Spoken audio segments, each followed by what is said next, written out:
అందరం కూడా ఆలోచించాలి. నిన్న రాష్ట్ర అవతరణ ఉత్సవాలు జరిగినాయి. రాష్ట్ర ప్రభుత్వం ఫుల్ పేజ్ యాడ్లు ఇచ్చింది పేపర్లలో, అన్ని పేపర్లకు యాడ్ ఇచ్చింది.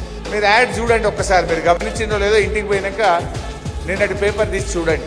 ఆ పేపర్లో ఎక్కడ జై తెలంగాణ జై జై తెలంగాణ అని లేదు. బీఆర్ఎస్ పార్టీ ఏ యాడ్ అన్నా తీసుకో, ప్రభుత్వపరమైన రాష్ట్ర అవతరణ ఉత్సవాలైనా అది ఇంకే కార్యక్రమన్నా కానీ తెలంగాణ రాష్ట్ర ప్రభుత్వం గత 10 ఏళ్లలో యాడ్ అంటూ ఇస్తే ఫస్ట్ పైన జై తెలంగాణ, ఇటు దిక్కు జై జై తెలంగాణ ఉంటుండే. కానీ నేను రాష్ట్ర అవతరణ ఉత్సవాల యాడ్లో జై తెలంగాణ పదమే మిస్ అయిపోయింది.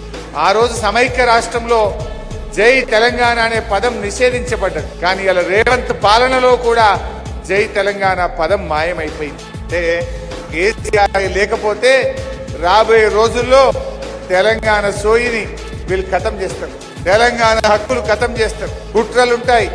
అందువల్ల ఇవాళ మనం అధికారంలో ఉన్న ప్రతిపక్షంలో ఉన్న తెలంగాణ కోసం పుట్టిన పార్టీ, తెలంగాణ రాష్ట్రం తెచ్చిన పార్టీ, తెలంగాణ హక్కులు కాపాడే పార్టీ, తెలంగాణ కోసం మాట్లాడగలిగే ఒక గొంతుక మన బీఆర్ఎస్.